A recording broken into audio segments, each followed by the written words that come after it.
Presented from the Aishin Broadcast Studio at Babcock's Media. Hey everyone, welcome to AMN. I'm Jason Morgan, Director of Content at Babcock's Media. Got a special guest today. We're talking with Ben Brucato, Vice President of Engagement with MEMA Aftermarket Suppliers. Ben, thanks for joining us. Oh, thanks for having me. It's awesome to be here. Yeah, it's great to have you. I want to dive in because you're talking with a lot of suppliers, right? Your members are suppliers.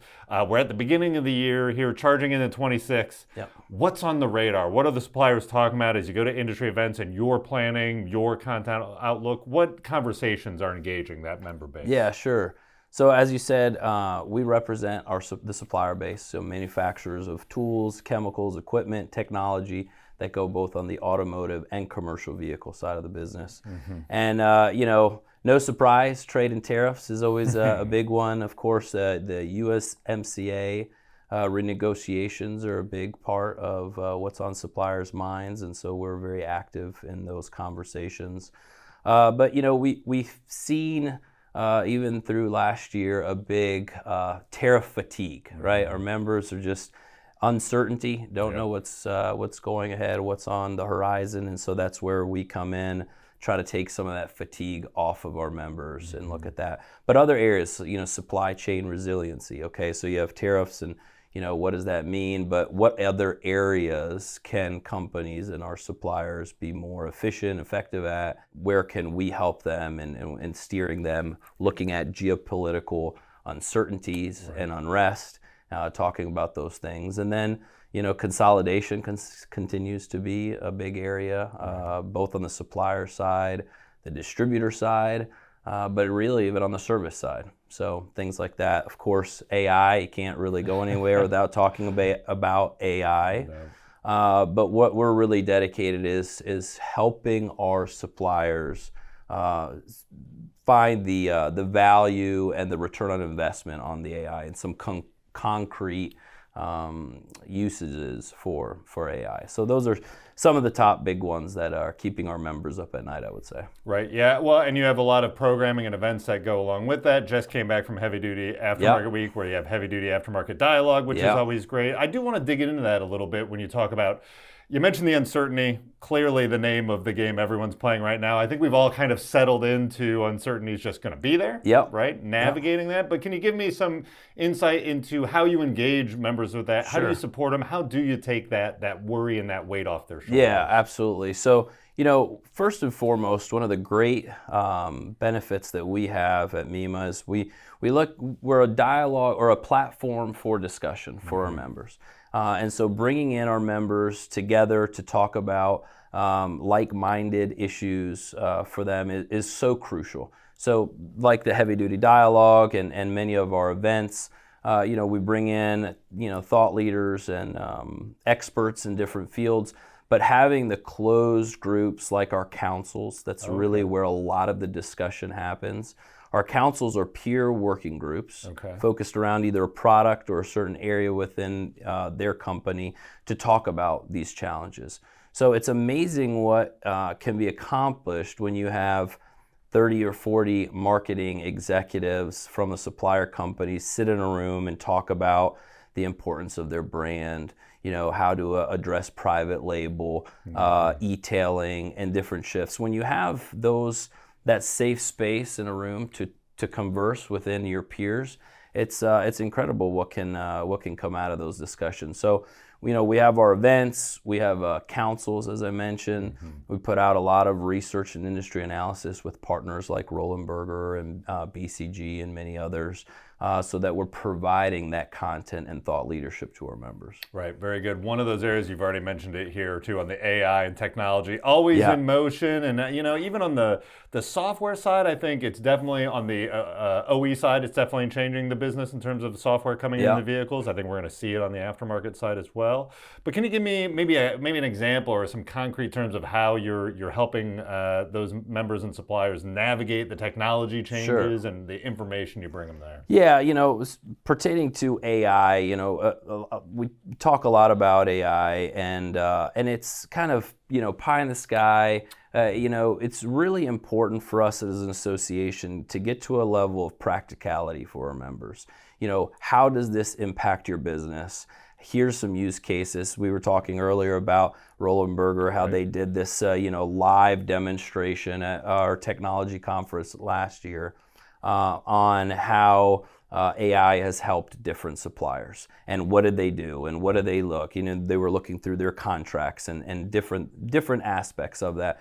So we're really focused on not being so broad and so general, especially when it comes to technology, whether that's vehicle technology or business technology. We want to make sure that we're really connecting the dots for members to say, here's a return on investment, here's some threats and or some opportunities, and get really specific on case studies. So that's what we like to do with some of our partners, and bring them in and say, okay, tell us the story of working with X supplier, and what did it look like, and what was the benefits for them, and what was the outcome.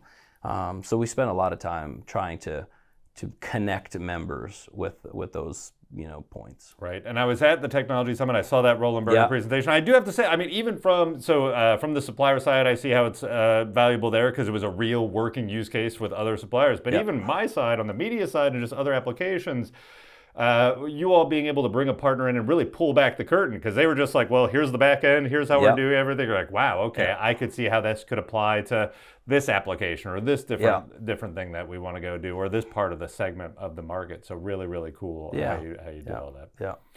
Okay, one of the big topics, and I know you all do a lot of work on, well, let's step back and take the larger picture, advocacy, right? Yeah. Working in Washington. I know right to repair is a big one in the aftermarket, so I do want to touch on that. Where do you stand now on your efforts with right to repair and the suppliers? And then any other advocacy issues you're working on with supplier members to help get their issues into Washington? Yeah, absolutely. So, of course, right to repair is a must-win for us. That's our focus. We have an incredible group in our DC office that are constantly fighting on behalf of suppliers for that. One thing that last year was a really crucial part was having our suppliers do op-eds and how how right to repair will affect their business, and access to vehicle repair data. And the impact that has on suppliers, and not just suppliers, but the distributors and the service facility. We did a study with Roland Berger, and they predicted 155 million motorists over the next 10 years, if right to repair does not get passed, will have to take their vehicles elsewhere, not where they want to get repaired in the aftermarket. So the effects of this are enormous for the industry. And so it's our job as a trade association to continue pushing the severity of this issue and the impact for motorists and for our industry, really. So it's really our top priority. Right. Yeah. Well, and even just recently, I'll say on my side on editorial, we're hearing about software-defined vehicles, right? Yeah. So we're really, and that's all the software and all the electrical and software architecture of the vehicle that's changing. And so to your point, you're really starting to see right to repair. It's not that they can't fix the vehicle because they don't have the part or they don't have this. It's that they won't even be able to talk to the vehicle to be able to understand what's going on with it, right? Yeah, it's incredible. Now, jobs that were pretty common and easy for, even a DIYer to do on a brake job is out of the question a lot. You have to, have scan tools to disengage brake boosters and different components. And if you don't have those tools, and you have to go back to the dealer and to the OEM for whether it's the tool or even the repair information, you can't repair those vehicles. And that's, I think of living in a small town in the United States, and if you drive, let's say, a Land Rover, and there is no Land Rover dealership in a lot of small towns, right? Well, what is it going to have? What's the market going to look like for me that I have to drive maybe 2 hours just to get a simple oil change because my local independent aftermarket shop doesn't have access to reset the light. That's just not going to be good for the market. No. And by the way, I like my local shop. Yeah, I trust absolutely. my local shop. We got a relationship there. They're not trying to sell me a new lease either. Absolutely. I just want the car fixed. Right? Yeah, not to mention that the bay capacity, at the dealership is just not where it you can't service the market. Right. So it's going to be a big issue. But that's why we have trade associations like MEMA that are constantly fighting on behalf of the industry for that right to repair. Right. So a lot of this program, a lot of this content, this really, I mean, it comes to light in a lot of ways at a lot of your events. You have OAC and the Global Summit here coming up soon. You have Vision in April. You have your technology conference in the fall. You have a Reman Roadshow that happens in the summer.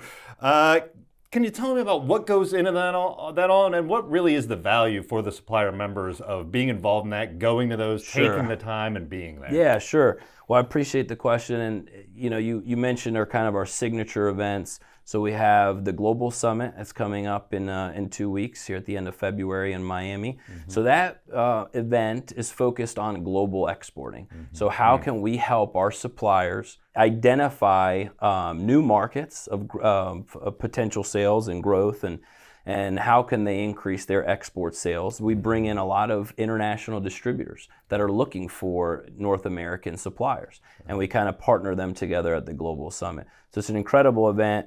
We have speakers that come in from Venezuela, are going to be talking about the market there. We have the head of Group Auto coming in from Germany to talk about their business in Europe. So it's a really good way to see the entire market and the global market and what's going on in different regions of the globe.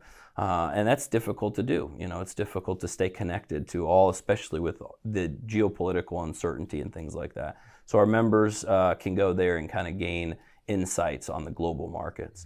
You mentioned our Vision Conference. This is our signature annual event in the spring in Michigan, and that event is an incredible event.